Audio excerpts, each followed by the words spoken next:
Какво става, хора? Аз съм Влад и знаете за какво е време. Или пък не знаете. Нова история. Някои хора казаха, че много се филмирам, така че трябва да бъда сериозен. Това се беше случило преди 1-2 години. Майче беше втори клас и не помня. Имахме зелено училище. Беше май или юни, но помня, че беше на края на годината и трябваше да ходим на хотел Беклемето, което е до някъде до Троян. Когато отидохме, аз не ходих за първи път, защото и преди съм ходил там на една сватба. Отидохме на хотела и той беше голям, имаше басейн и отзад имаше някакво игрище и пък нещо такова да ритаме там и да тичаме. И аз, разбира се, още като видях басейна, ми се искаше да скочи от автобуса право към басейна. Но за съжаление не съм Супермен и няма как да го направя. Когато отидохме там, имаше всякакви забавления, имаше катерене там на стена или какво. Имаше всякакви забавления, имахме ориентация с компас, алабала и такива неща. Бяхме 3 или 4 човека в стая. Имаше само една стая, там където са леглата, и една тоалетна. И изкарахме си добре.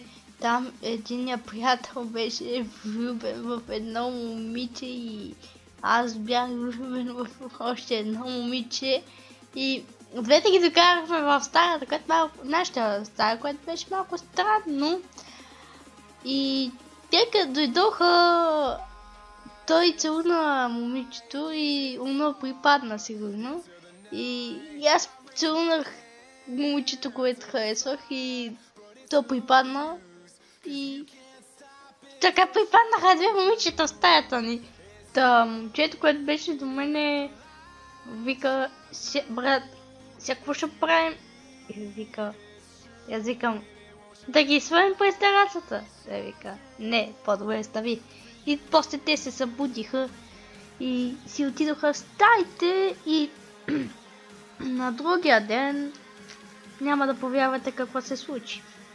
Събуждаме се, отиваме да закусваме и аз се връщам сам и гледам, този приятел другия, е на терасата и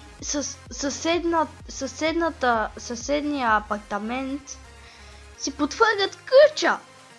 Така, в терасата си подхвърлят къча. И по едно време от съседния апартамент той направо фали ключа и го загубихме в някакъв хръсталак. Така останахме без ключ за апартамента и както се случи това, дойдоха управителите и писа на апартамента и само заради нашия апартамент и другия съседния заключиха терасите на абсолютно всички в хотела. Така и ни взеха и това, и така ни взеха и ключовете на апартаментите, вече да не си ги подхвърляме. И така стана много гадно нещо. Откакто стана това, целият хотел почнаха да се гупат пари, тениски, всякакви неща. Откакто започна това, аз само майче 50 стотинки си бях загубил, не помня. И откакто започна това, вечерта управителката или това е, аниматорка или това е, ни извикаха в лобито всичките класове и напред към стената. И там викаха, който е откраднал да си... който краде тия неща да си признае, докато е време, няма да му се караме, защото е направил лошо, докато е време, направил веднага да го такова, нали, веднага да си признае кой е и е такива. И нали, половината някои реваха, а аз даже се смях тихо, е така, и вика, момченце, защо се смееш? И аз викам, нищо, нали. И така не разбрахме кой е крадецът и така си тръгнахме. И това беше лудото зелено училище, което никой няма да забравя. И това е, хора. Ако ви е харесал клипа и ако е така, харесайте го, абонирайте се за още клипове такива и аз бях Влад. Чао!